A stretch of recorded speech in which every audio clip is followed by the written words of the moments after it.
You're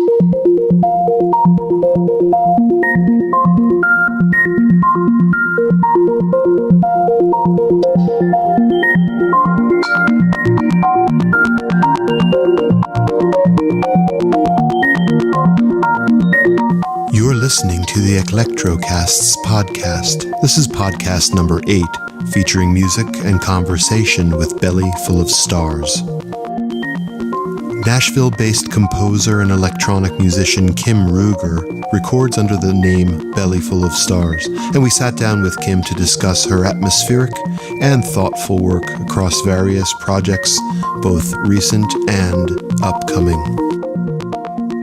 Hello and welcome to another edition of Electrocasts. This is Jeff, and of course I'm here with Case, and we're very happy to have a good friend of ours this week on Electrocasts. We have Kim Ruger. You guys may know her as Belly Full of Stars. That's her artist name. She records under Belly Full of Stars, and we're happy to spend a little bit of time chatting with her. Hi, Kim. Hi. How are you guys doing? We're great. Hey, pretty good. Wonderful. How are you feeling, Case? You all right? I'm here. Where can folks out there listening to our Electrocast hear your music, Kim? You can hear my music on SoundCloud. That's about the only place that I have it right now, and you just have to look up the band name Belly Full, F-U-L-L, of Stars with an S at the end, and you can find me there. So like everybody else, we want to know, where does that name come from?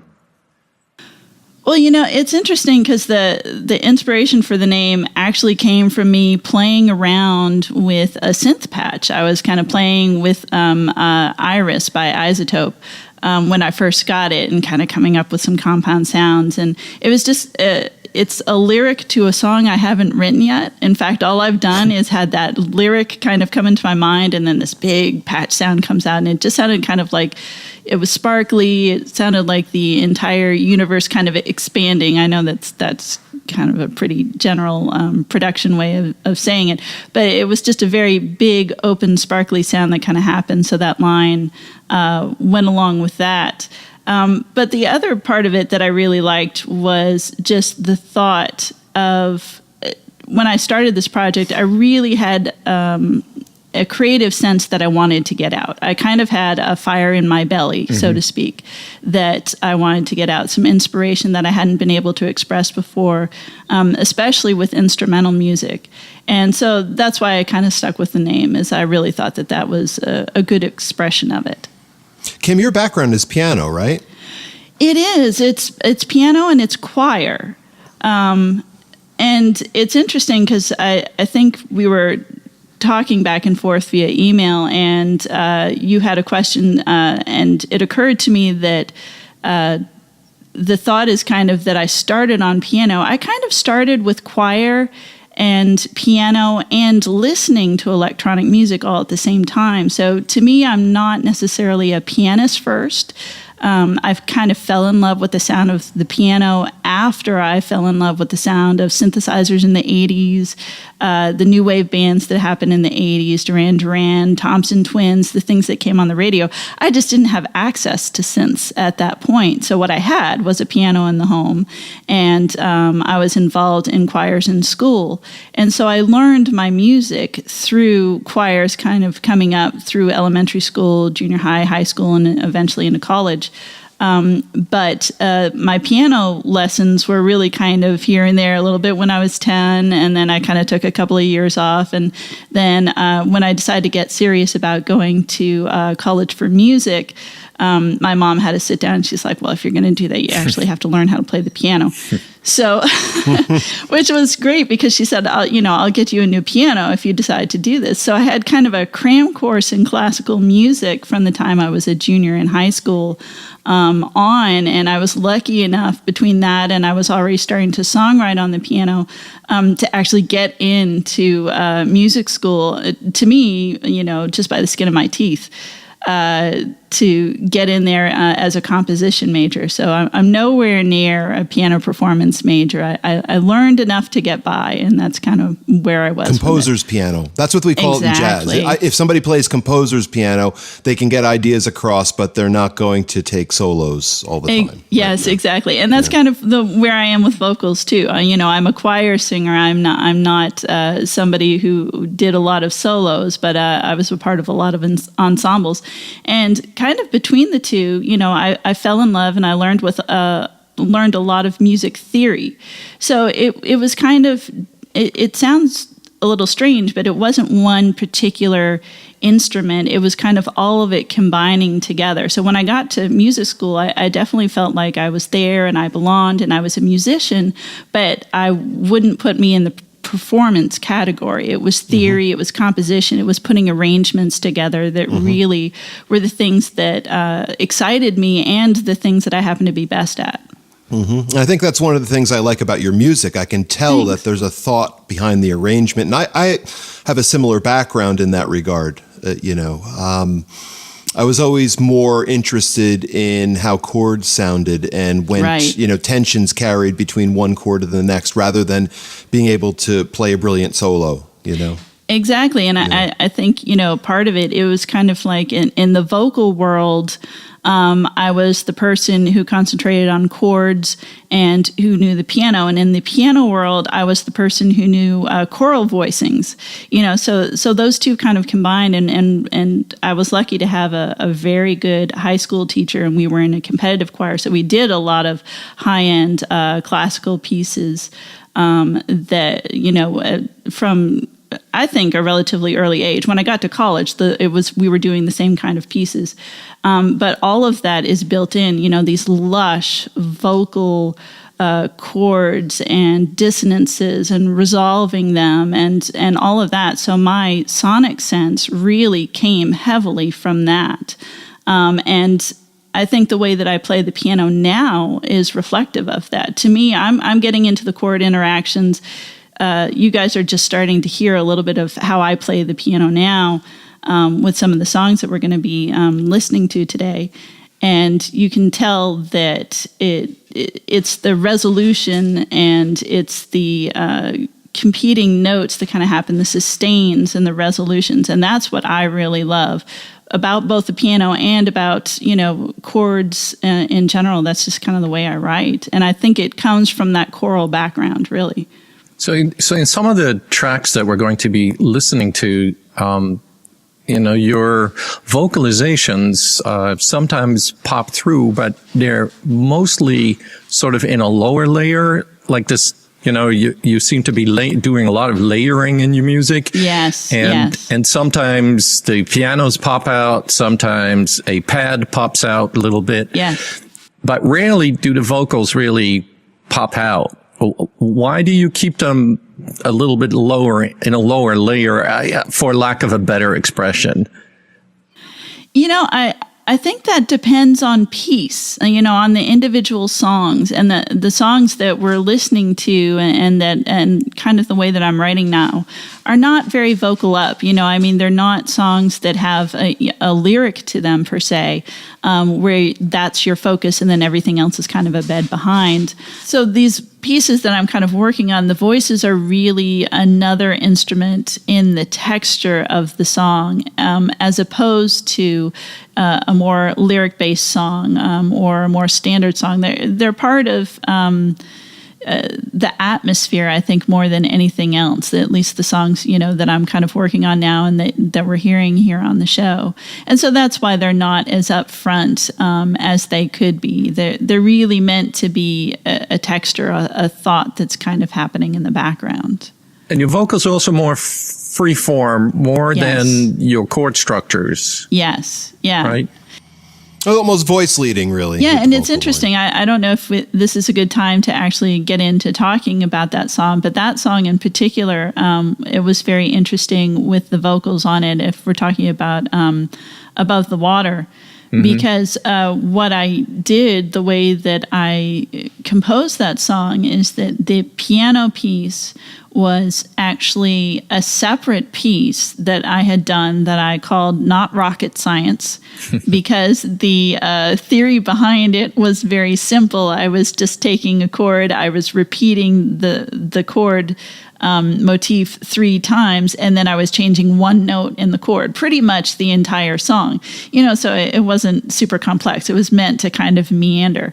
And it's actually about a 7 or 8 minute long piece. So there's a longer version than what we're going to hear on the show today, since that's a work in progress. And when I was listening to it and I was thinking, how do I want to develop this? Where do I want to go with this? It occurred to me that there was another piece of music that I was temporarily calling Green Teeth, where I had just done these very far off in the background spontaneous vocal pads kind of in there that were just kind of, humming, kind of just doing ooze back there in the background. It was really meant for texture. I thought, what if they happen to be in the same key? I didn't know if they were or not. And so I took the vocal idea from the other song and plopped it on top. Placed it on, let's plopped is not a great word, and put it on top of the piano line. And it's not 100% compatible. If you listen to it, there are some competing dissonances between what's going on in the vocal line and what's happening in the piano piece. But it was close enough, and it gave me that kind of feel that it just worked together. So what I did is I took the vocal piece, and for the most part, you're hearing all of the vocal piece. But then I started editing little bits here and there to kind of create the composition of the vocals within the song Above the Water. So there are certain sections that are edited to repeat, to kind of bring out certain elements in the piano. But it was really taking one song and then, let's see if this thing from another song, goes over the top of it. And, it worked. And it was a good enough sound that it inspired me to kind of create this whole piece around it. It opened up the harmony, Kim. It really did. Yeah, it opened up the harmony of the underlying chords, which had a fantastic atmosphere to begin with. Thank you. But that's the piece of yours that I've heard probably one of the pieces of all of them that I've heard ever from you that just really hit me emotionally immediately. Oh, wow. Thank you. I appreciate that. This is Above the Water, in case anybody is trying to figure out which song we're talking about. We'll hear it. We'll hear it soon. Yeah.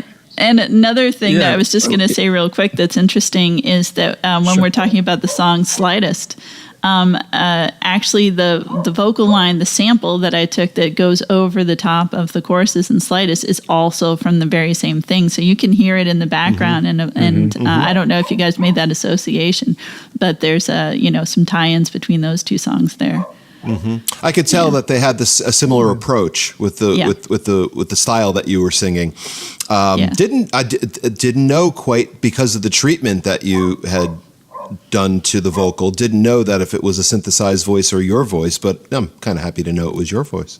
Yeah, it was all me. Yeah, and it sounded like almost like a flute-like note or tones, like almost, your voice sounded almost like a sort of an ethnic flute. Thank you. That's interesting. Yeah, I really worked at making it more of a texture back there. And I'm trying to remember, I think I put a perfect space reverb on it, and I think that really added to the tone of the vocals and made it atmospheric in the way that you're describing, with the flute tones and kind of other overtones peeking in and out of that. The reverb really brought that out in there. Hey, what I like to do, Jeff, is I like to take a listen to Above the Water, and then I'd like to come back and talk a little bit more about the role of dissonance in your work, whether they're accidental or on purpose, but there are a lot of places where dissonance show up in your work, and so I'd like to come back to that. Yeah. Okay.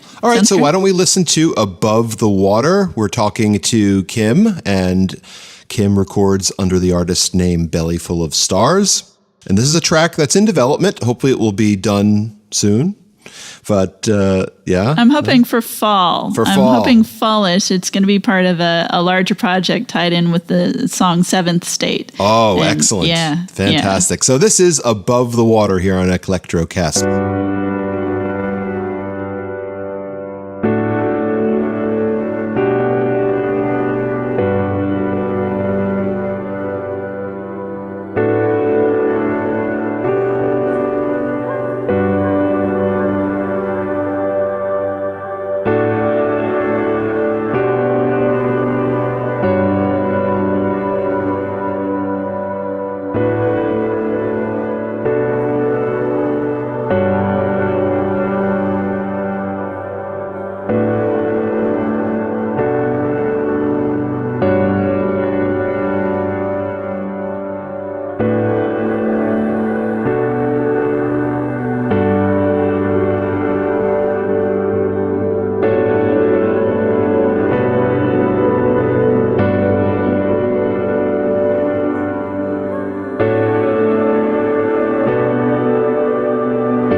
Kim, before we get to the dissonance that Case had mentioned that I'm very interested in as well, you had mentioned a project that this piece is part of a larger project called Seventh State. I don't know if you can tell us a little bit about that. Maybe it's under wraps, maybe it's not fully formed in your head yet, but what's kind of going on with the Seventh State project?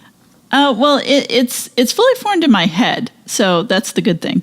It's actually based off of a piece I did for an Electric Future Collective challenge project, and the challenge was write a theme song for a TV show. And so I did a very short, I think it's exactly, I made sure that it was exactly a minute long, for TV time, piece that I did, and the feel that I was kind of going for on the piece, and the piece is called Seventh State, was really one of those moody detective shows that kind of is a little bit more character based than procedural. So things like The Killing, Wallander really comes to my mind if you guys are familiar with that. Grace Point and Broadchurch all kind of fall in that category. So something where it's, it's a much more moody, darker feel, and there's some things that are unsettling about that. So that's kind of that very first piece. It's really just a delayed piano piece that's got some actual reversed piano in it that I use for a little bit of electronic sound in there. And so it's meant to be a little bit sad, a little bit disturbing, but also kind of gentle at the same time. And so the project that I'm building on that is kind of an invisible film soundtrack, I think is the genre that they put it in. So it's music made for a TV show that doesn't exist yet in that genre. And so Above the Water is part of that. And when I was creating the sound for that, one of the things that I had in my mind was perhaps a visual scene where someone's in the water and their goal is to be above the water, but they're sinking. So what you're hearing is these big lower end, competing sound waves that are happening and kind of swelling up and overwhelming you, hopefully a little bit, hopefully not too much, sonically, but that are really kind of coming in and crashing over you. It's kind of supposed to be, some of the effects in there are supposed to be an imitation of sounds you might hear under the water as this person is sinking. And the vocals are kind of almost symbolic of sirens. And the piano, to me, is a little bit symbolic of the above the water world, perhaps memories that they're having, a trail of what their life could have been like. And this is getting, very heady. I want people who listen to it to kind of have their own interpretation. Hopefully it brings emotion to them. But in my mind, that's kind of the picture that I had, that here's this non-existent TV show, or not yet existent TV show, called Seventh State, and this might be a scene from it. And so all the songs are going to be around that. I'd say that the original Seventh State song would be the theme song for the show, and I'm going to extend that. And then I've got one or two other songs that would be companion songs to different scenes in that television show. I see dissonance as part of a larger theme in your work. I see, or I hear a lot of ebb and flow feeling, under and above, and also a little bit of birth and death cycles. It almost, in some of your tracks. And it seems like, these dissonant elements are also sort of taking the listener, and it certainly took me, sort of out of a lull, because you make such beautiful melodies, and you repeat them, and they put you in a very comfortable and pleasant place. And then and all of a sudden there is something that kind of snaps you out of that. So what do you like about doing that?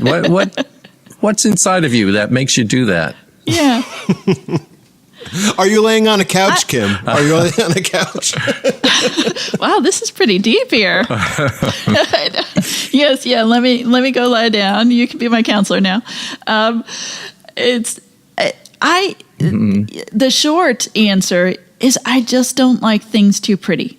To me, that doesn't call to me. I like the flaws in things. I like things that have a flow. I mean, you were talking about the back and forth, and it seems to me, purposeful or not. I mean, we just talked about Above the Water, and there was definitely a water theme to that. And we've got another song coming up that we're going to be talking about where there's a water theme too. To that. But the idea of ebb and flow is definitely in my music. That's just kind of how, I mean, it's a kind of a cop-out to say that's just kind of how I feel it. But that is, I mean, that's absolutely true. And the other thing that I like is I like when something's a little distressed. I like when something's a little bit flawed. That brings an interest to me that isn't there as much if you have something just smooth and calm and serene, and that's all it is. And since we got a little bit deeper into the conversation, to me that kind of just ties in with life. I mean, there's just not so many things that you look at or that you experience that are 100% pretty or pristine, even more than melancholy. Almost everybody has times in their life that are jarring, that have a little twinge of something, when you have a memory of it. And, I mean, this is big and expansive. I don't think that largely and expansively about it when I'm creating an individual piece of music. Then it really kind of goes back to, it's just not as interesting to me if it's completely smooth and pretty. And some songs I try to only do a little bit of that. Some songs, the distressed part of the song is really the gist of what I'm trying to get across. So some sounds you're going to hear a little bit more of distortion or dissonance in there. And some songs there's only going to be a little bit of hints in it, but I'm just not. Whenever I hear something that's 100% like beautiful, pretty major key arpeggios that go on, it's lovely and it's beautiful, but I just got to mess with it. I just kind of have to add something into it. That's just kind of the way I feel it. And that's how it becomes yours too, right? Yeah. And I guess that would be another thing is I'm not consciously saying I need to put my stamp on it, but it's what interests me when I listen to other people's music too. I enjoy that in other people's music. So it's not just my feel, but even in art, in film that I like film that has tension. I have to admit, even though I like joking around, I don't watch a whole lot of comedies. I like, films that have a lot of psychological drama and are a little dark and a little rough around the edges. So that thought and that feeling extends, pretty much to my artistic sense kind of throughout, no matter what the medium is. Yeah, I also feel like when I listen to your music, and I do with great pleasure, Thank you. I need a magnifying glass because there is so many things in there that it does not deserve a superficial listening. You really need to sit down and, like if there are such things as magnifying glasses for the ear, I can't, but hearing aids, really. Yeah. Thank you. Right. But really, really good monitors. That's what it is. But, I need to sort of like peel these layers away, to like particularly with your voices. And there are sometimes also rhythmic elements that are faintly there. And if you listen superficially, you will miss them. So you bury little treasures in your music. I do. And that's completely on purpose. Yeah, I have to admit, no, I love having little bits here and there that are just kind of peeking out at you, or even better, just giving a subliminal sense to them that are kind of there. And, it's difficult because, when you're working with a song like that, that doesn't always translate to every speaker, that doesn't always translate to every headphone. So in different listening environments, you're going to get a little bit something different for sure. Either those are going to peek out a little bit more or they're not. Hopefully I've got the thematic sense in each one of the songs that it carries itself, even if you're not listening over highly detailed speakers or headphones. But yeah, for those who want to put on a nice set of headphones or turn it up a little bit, then hopefully it's like a little treasure hunt. Yeah. Now, can you switch a little bit to Slightest, because that's a very different kind of mixing, and we already told you through some exchanges that Jeff and I are really absolutely in love with Slightest. Yes, and I'm thrilled. That's great, because I remember you sent the demo to me a couple months ago, and I really liked it a lot. Thank you. But I hope I said that is mixed. I remember replying. I think you did. I think you both did. Yeah. Yes, I had the pleasure to. But that track is mixed very differently. It is very upfront, kind of in your face, but it's it's very danceable. It's kind of like makes you want to get out of your chair. And so what were you after with that? Because that's where it begins. Like with no reverb whatsoever, I think, or the very slightest amount. So it's like you're sitting right in the instrument, and then it opens up in places. But that wonderful driving melody is just there all the time. And even if it's not there, it goes on in your head, or at least in my head. Good. I like that. Yeah, I even hear it right now when I'm talking to you. I'm about to whistle it, Case. There you go. So can you talk a little bit about Slightest and what you were after with that? Sure. I mean, I guess the summary for that is like, and now something completely different, as Monty Python would say. And there's my little bit of comedy there. But it started out as an experiment with a software sampler, the TX16WX sampler. That's I don't know if it's available for Apple, but it's available on Windows. And there's a free version and a paid version. And I had gotten the free version, and honestly, I was just trying out the sampler at first, and I wanted to see. It's got a lot of things that you can do with the sound. It does, it's got internal LFOs, it's got internal step sequencers, kind of in there that you can work with the sound, and kind of you can route it to almost any other part of the envelope or part of the filter. There's just so many things you can do with it. So I kind of set myself a challenge and said, okay, let's see how much we can do with just this. This is it. No other effects, no other anything. And let's limit it to 4 samples. And so that entire song, and now I did maybe fudge the samples a little bit, because the samples for the drums is that entire delayed drum riff that you hear in the verses. But all of the other drums and percussion in the song are based off of that. It's that and taken in the sampler and sliced up and reversed, or pitched down or pitched up or something like that. I created several different drum kits from that one loop. There's the vocal line, the ah that kind of goes over the top of it that I already told you, came from the Green Teeth samples. There's the hum, actually from my song Hum, which I don't think we're playing on the show, but you can find on my SoundCloud page, where I just hummed into a microphone completely dry, and then built a synth patch on out of that, on top of that. So that's in there. And then there's a dual square wave patch that I created in a synth called Neon that goes on for a much longer time. But I took that and shortened it, and then key mapped it so it comes out with different chords. And so the whole song is built completely just off of those 4 sounds. That's it, because I wanted to see what the sampler could do. And I don't even know what key the song is in, because all I did was play with that kind of square wave organish sound and make it, and to see what kind of riffs I could come up with. I was constrained to what the original sample sound was as to what I could do and how I could pitch it. And so everything on there, the song structure really came from me messing around with that sound and just seeing like, okay, can I make this riff out of it? Oh, can I make this riff out of it? Even the melody line is a version of that sound that I edited and created a different sound out of it in the sampler. So were those samples in 6? I'm sorry, what? Were those samples in 6/4? Or did you purposefully have the rhythm? Did you purposely make the song in 6/4?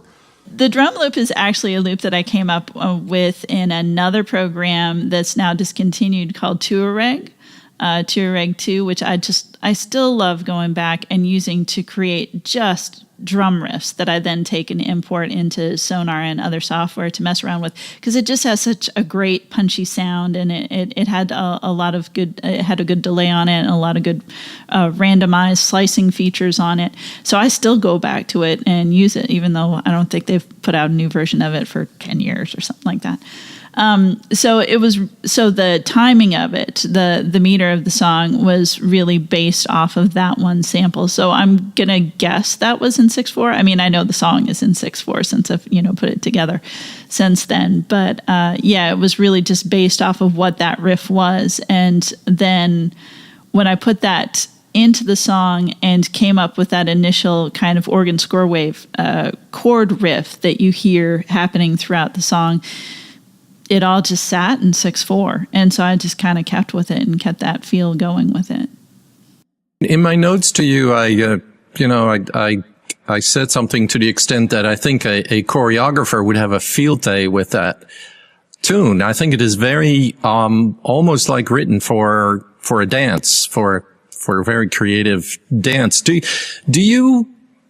What role does visualization play for you when you create music? It's interesting because it usually plays a very big role. I usually have a scene in my head, or, even if it's just a snapshot, or say somebody taking a still photograph, just a scene in my head. And, we were talking before about Seventh State and Above the Water, and those are more fleshed out kind of scenes that I have in my head when I'm composing. Slightest, I didn't actually have a scene in my head. It was really all about the sounds. It was really all about playing with it, getting the sonic variety that I could get in there, because the challenge is with 4 samples, and I didn't use any outside effects. I didn't even put, the delay is what's there in the original sample. There are no extra delays. There is no extra reverb on there. So the challenge was getting the variety, seeing if I could do, a C part to the song, seeing if I could get a different riff out of there.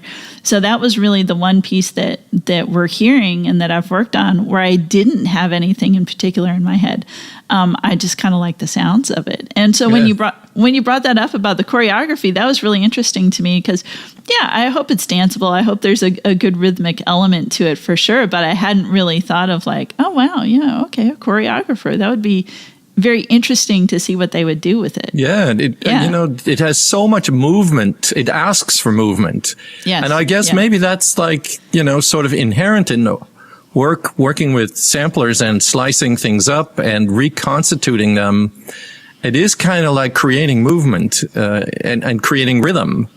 Yes. That's because by chopping things up and by using a sequencer, whether it's a sound or whether it's a drum kit, it doesn't really matter one bit.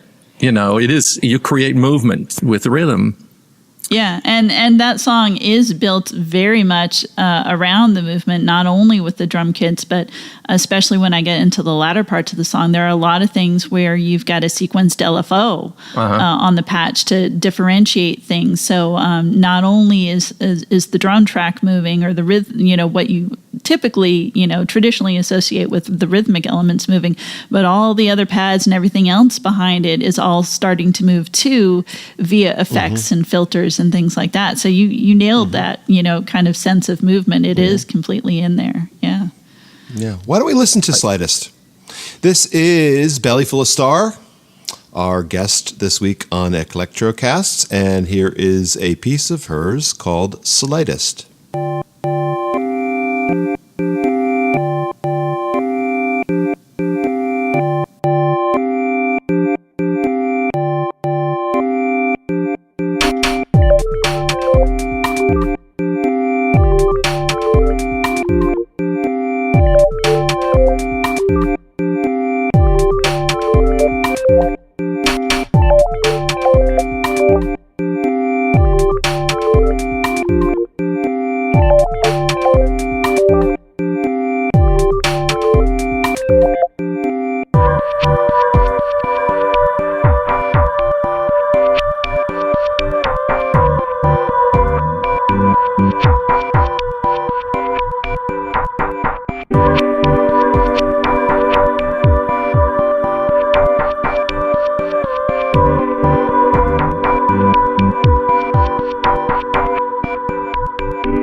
Can I say one thing just real quick? One of the things that I did want to mention about Slightest is that will be on my upcoming EP called Syntext, SYNTXT. And hopefully, we're in talks about this. That'll be released on Mobius Spin here this summer. Yay. So that's, yeah. So that's one thing I kind of want to get in there. That is good news. Great. Mobius Spin, of course, will be familiar to a lot of our listeners as being run by Martin Christopher, who's 3D Taurus. Okay, so we've had 3D Taurus on the show before. Skipping Stone, this is probably the first piece of yours that I ever heard, I don't know, a year and a half ago.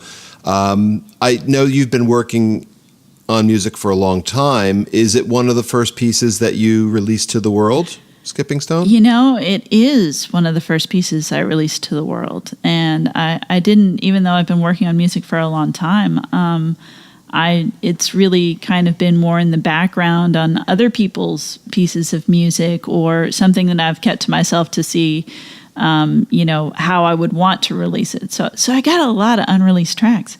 So when I got online, really at the prodding of one of my friends, you guys probably know him as Steve's New Music.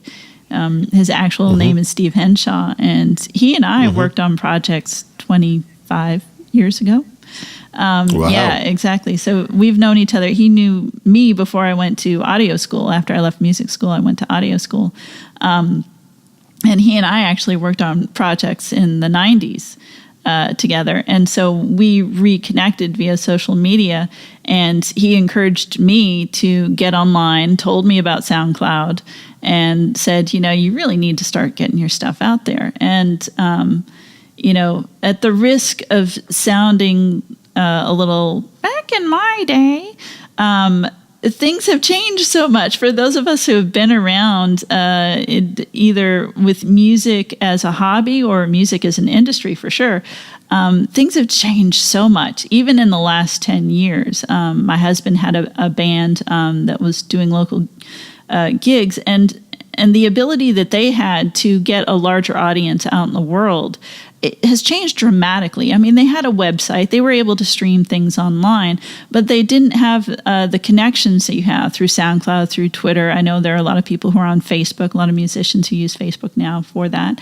And so being able to get things out to people and have them listen from all over the world is really so freeing and such a wonderful thing to happen to people like us, independent music makers, in the last handful of years. Not even just the last 10, but the last handful. And so he had gotten involved in that and gotten a SoundCloud account, Steve had, and was encouraging me behind the scenes. He's like, just finish some of your stuff and put it up there. So Skipping Stone was one of those that had been sitting around for a long time and kind of marinating, I guess you could say. And he's like, just, finish the mix and get it up there. Mm-hmm. Why don't we hear it? Let's hear Skipping Stone by Belly Full of Star. You can check this out on SoundCloud as well in your spare time, but listen to it now, do. This is Skipping Stone here on Electrocasts.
Very zen.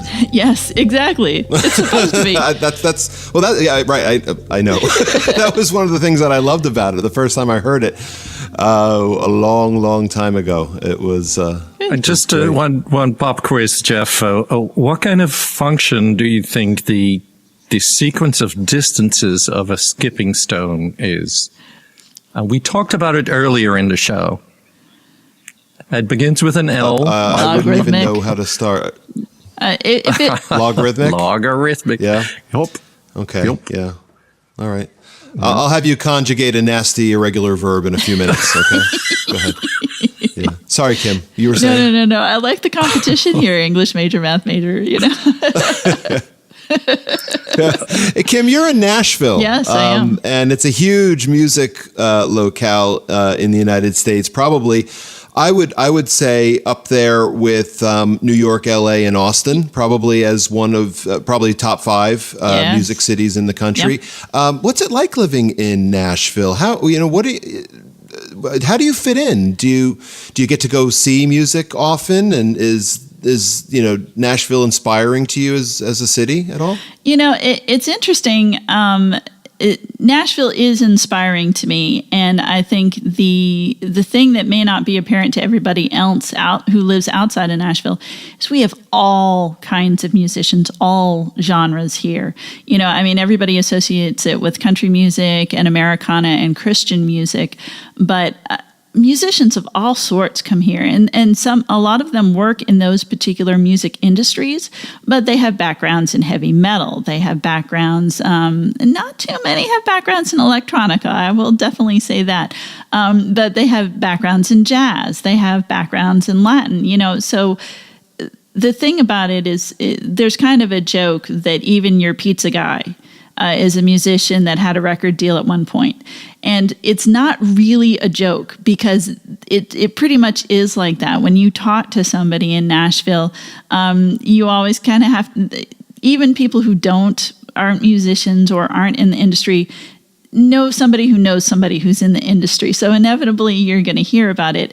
And so the downside of that is it's hard to come here and try and distinguish yourself. If you're really trying to make it in Nashville, it is difficult from a music standpoint. I know some friends who've come from out of town and tried to get gigs here, and it's like every other place that they go, they have no problem coming in as an out-of-town band in a certain genre and finding a place to play. And here they're told, like, okay, you have to give us a guarantee of this much money that we're going to make at the bar before we even let you in the door. So it can be very, very competitive. On the other hand, there's so much music talk, and that's what's inspiring about it. Is you meet somebody and they're a mandolin player, but not only do they play bluegrass, but they've played on a couple of experimental albums. Or you meet an engineer who has not only done a recent classical recording, but he's also just recorded a heavy metal band. So you have this amazing variety of people that you can talk to that have the musical language. Our Lady is the Moon. I was really intrigued by you using a spoken text. And we both have our voices on a cities and memory piece where we independently spoke a particular sentence. I think it's something with matches, or there's a box of matches inside of everybody or something. Yes, each of us has a spark inside us, I think. Or no, each of us, a box of matches inside us. That's right. Each of us has a box of matches inside us. And in the text somewhere is a mention of Persephone, who is in the mythology, was brought into Hades in the underworld, but also, has, a role above ground in fertility. And the moon, traditionally also has, particularly associated with the importance of women in the creation of life. And I don't want to get too political about this, but I think in our modern society, we are not really understanding the enormous power women have in that they are the givers of life, really. And so I was really looking maybe a little too deep in the song, which is what I tend to do. You know, I'm an academic and we always find things that are not there. But maybe it's there for you. You know, what is your interest in Greek mythology, if any? And how is this, is there a feminist root in this, in the text? You know, again, I'd like to know sort of what is underneath this. I think maybe the impetus for the project, and you did this together with Andy Lyon, yeah, and Andy Lyon. Actually, I'm going to throw you a little bit of a curveball here, because it was actually Andy that approached me and asked me if I wanted to be a part of the project. So the gist of the project and the original wave samples, which actually comes from the Cities in Memory website. It's their Margate Bay sample found sound recording that they have there, is the foundation. But it was actually his idea for the text. The text was something he found from a book called Sea Priestess by Dion Fortune. And so it was actually something that he had read and was inspired by. And he realized that for the piece, he thought it would be much better having a feminine voice read the text. And so he thought, oh, well, hey, you know, Ken's been interested in cities and memory projects, but hasn't gotten a chance to really work on one. Maybe I'll contact her and see if she wants to collaborate on this. So I have to give him complete credit for finding the text. And I think that the feel of the text is perfect for the piece. I think it ties into the wave sounds that flow throughout. I think it... I tried. It was interesting recording the vocals because I ran into a scheduling wall, a time wall with it. So I was actually just sitting here at my station with the mic at about 2:00 in the morning and trying different versions of this to try and get different emotions out of it. And finally, I kind of, you know, I was doing one sentence at a time. And I kind of went like, you know, this doesn't have to be pristine. It's about the flow of the text. It needs to have the flow of the waves. So what I finally did is I played. He had already built the wave track that you hear there. So he pretty much took the waves track. I contributed a couple of tracks of found sound tracks of rainstorms that I had recorded here in the house. So when you hear the raindrops in there, the processed raindrops, those are things that sounds that I had contributed to it. And he built this bed. So he built the overall bed, and I contributed the piano parts back there, which I'll get to here in a minute. But what I did is I just listened to the wave sounds, and I just read the entire text all the way through over and over, probably about 5 times, because I wanted that ebb and flow that you hear naturally in the background tracks to kind of work its way into the reading of the poem. I think the text even talks about the tides and the waves and the flood that happens in connection with the moon, with the feminine. You know, right off the bat, the text is talking about the different names, the different feminine names that people, traditions, religions have for the moon, the depths of the feminine person. You know, you talk about the creativity, and in Persephone, you've got death and leading you down into the depths, but you also have birth, you have the height of it. And in that same way, it ties in with waves, it ties in with tide, it ties in with ebb and flow. The piano parts on there were a lot of fun because he kind of said, you know, I might hear another kind of actual tonal part to this, you know, and he said, I don't know, maybe some piano hits in the background or something. I said, well, let me see what I can come up with. So the piano track on there is a completely improvised, again, as I was listening to the full waves track that he had created. I had a piano sound that I had that I put through tal dub reverb, delay, and then a nice reverb to kind of make it decay off and kind of feel like it disappeared into the waves. And we did an entire track of that where I improvised. I think there was only one chord that I went back and edited in it.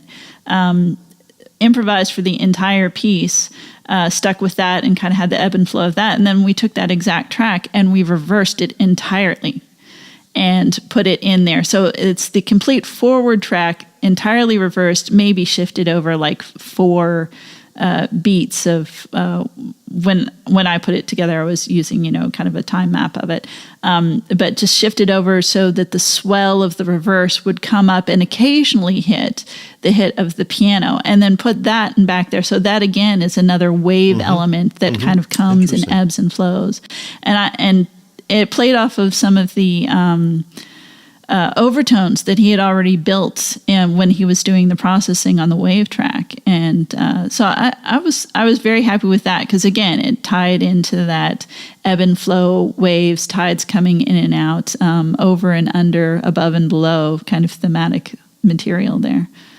Well, why don't we hear that, guys? Let's take a listen to Our Lady is Also the Moon. This is a collaboration between Bellyful of Stars and our friend Andrulian. Our Lady is Also the Moon on Electrocasts.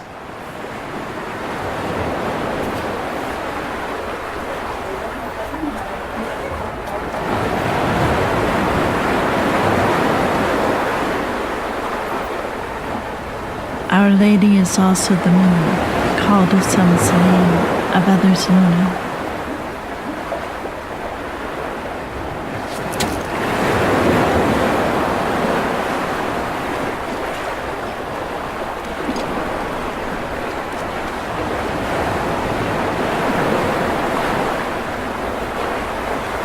Our Lady is also the moon, called of some Selene, of others Luna.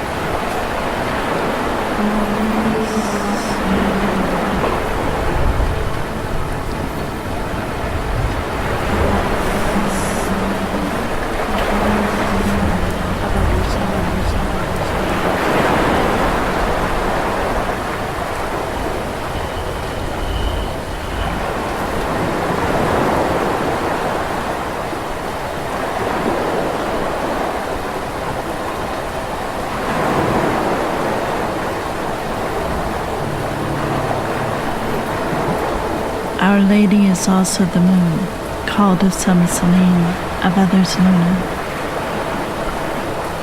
Our Lady is also the moon, called of some Selene, of others Luna.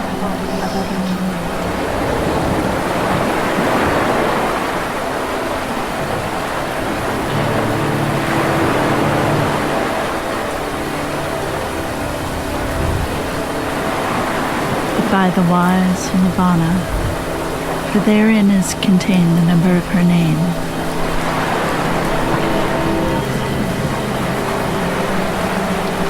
By the wise Nirvana, the waters of the great sea answer unto her, likewise the tides of all earthly seas, and she ruleth the nature of woman, the nature of woman.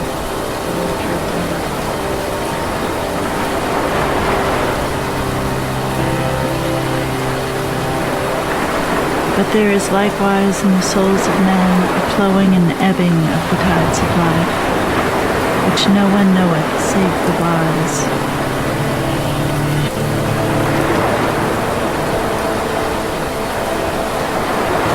Which no one knoweth save the wise.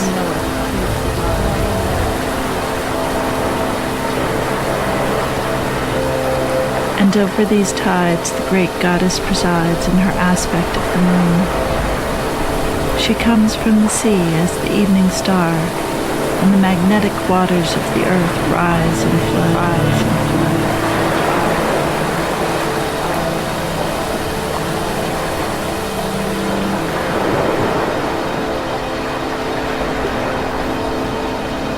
She sinks as Persephone in the western ocean, and the waters flow back into the inner earth, and become still in the great lakes of darkness, wherein are the moon and stars reflected.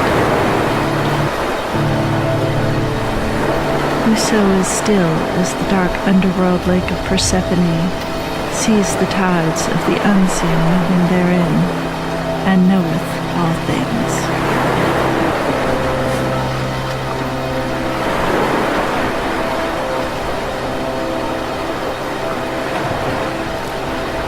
Whoso is still as the dark underworld lake of Persephone sees the tides of the unseen moving therein, and knoweth all things.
Therein is contained the number of her name.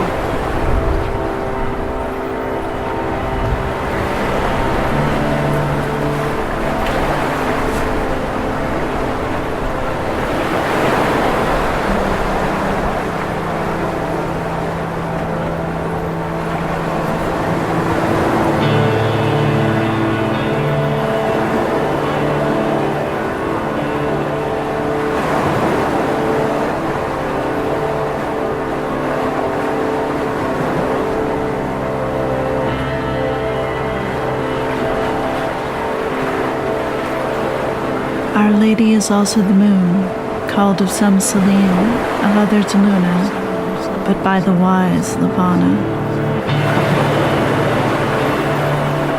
For therein is contained the number of her name. She is the ruler of the tides of flux and reflux. The waters of the great sea answer unto her. The waters of the great sea answer unto her. Likewise the tides of all earthly seas, and she ruleth over the nature of woman.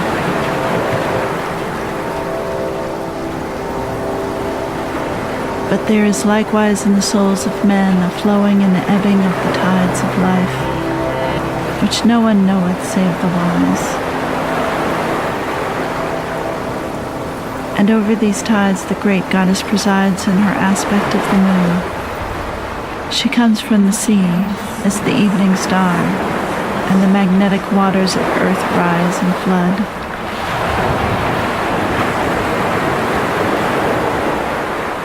She sinks as Persephone in the western ocean, and the waters flow back into the inner earth and become still. In the great lakes of darkness, where are the moon and stars reflected, whoso is still as the dark underworld lake of Persephone sees the tides of the unseen moving therein, and knoweth all things.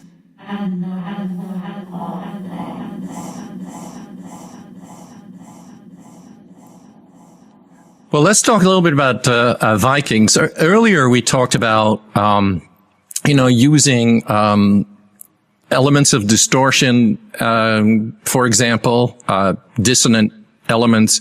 And Vikings, I think, is a very good example where there is all of a sudden this distortion coming in, but it is not as subtle as in some of your other pieces. It's like heavy. It's big time. So can you explain, or can you talk a little bit about your choices there, your compositional choices? Sure.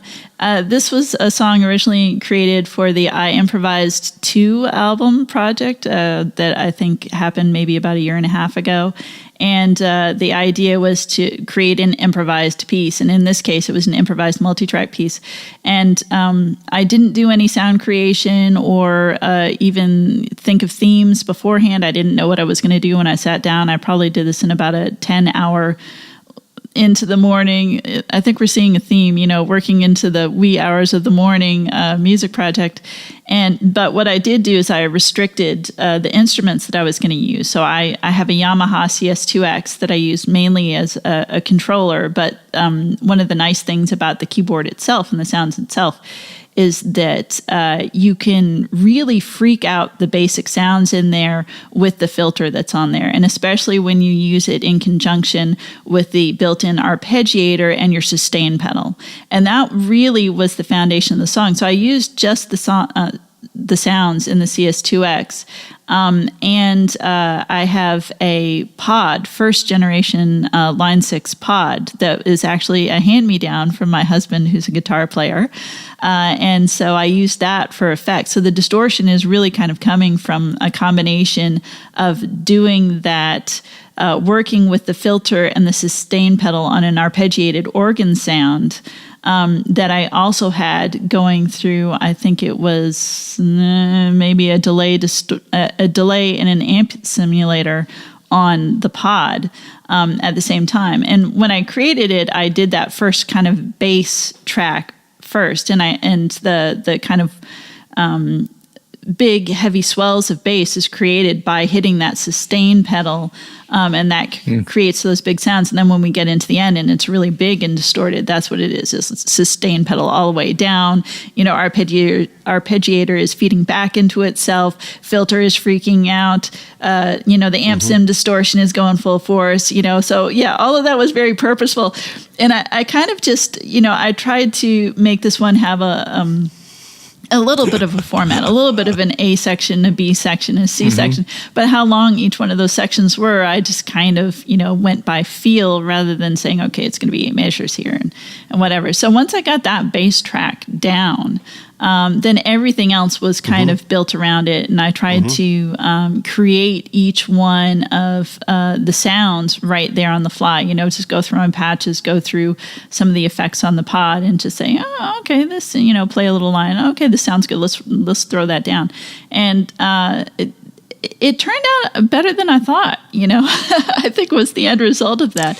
Vikings here on Electrocasts. We're talking with Kim Bellyful of Star. And this is a song that she did for the I Improvised 2 album that came out, I think it was last spring, right? I think it was. So, yeah, I think it was. So this is called Vikings here on Electrocasts.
Kim, it's been great talking to you.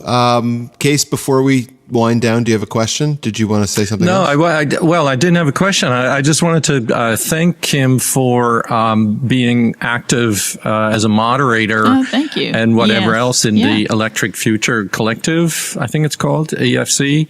Very much appreciated. It kind of, through Twitter, I think a lot of people have found each other, and some people step up to the plate and Thank you. and make it a little bit more of a community, and you are one of them. And so that's very much appreciated. We hope that through definitely. Electrocast, we make our own contribution in creating a community. So, yeah, I just wanted to thank you. And then before we say goodbye, are there any things that we haven't asked you or that you haven't talked about that you'd like to one thing express is or bring just up? kind of mutual appreciation back and forth for this, especially the electronic online independent musician community that we all have been a part of. I love the way it's more than I could have imagined I would find when I went online and first brought my music online and started contacting people via Twitter. It's been wonderful. It's been a wonderful experience. And I love that we're all so supportive of each other, that we all want to hear each other's music. We all want to work with each other. I think it's just such a fantastic environment. And, this is maybe a little teachery of me, but I hope that people who are out there, if they happen to be listening to this and they're feeling like they're kind of on their own making this type of music or making a type of music that interests them, that they reach out and find other people in a community and get talking to them, because it's such an encouragement. Having mutual encouragement is such a huge thing. And I appreciate it. I appreciate it from you guys. I appreciate it from the people in the Electric Future Collective. So I just wanted to express my appreciation for that and encourage other people, if they're listening to this and they haven't gotten into the conversation, hop into the conversation. We all love to talk about gear. We all love to talk about music. Just start talking to somebody about it. And I think it's just such a great help with the creative spirit. Hey, what a joy to talk with you today. It's really special. Oh, it's been so fun. Yes. Yeah. So why don't we ride out on Belly Full of Stars' Seventh State, as Kim had mentioned before. Seventh State is quite a short piano piece, but it is going to have a place in a larger context coming up soon. And I've enjoyed talking to you. And thanks. I've enjoyed it too, guys. It's been great. Yeah. Yeah. That's it. Sorry. Everybody, thank you for listening. Thank you, Case. Thank you, Kim. This is Belly Full of Stars, Seventh State.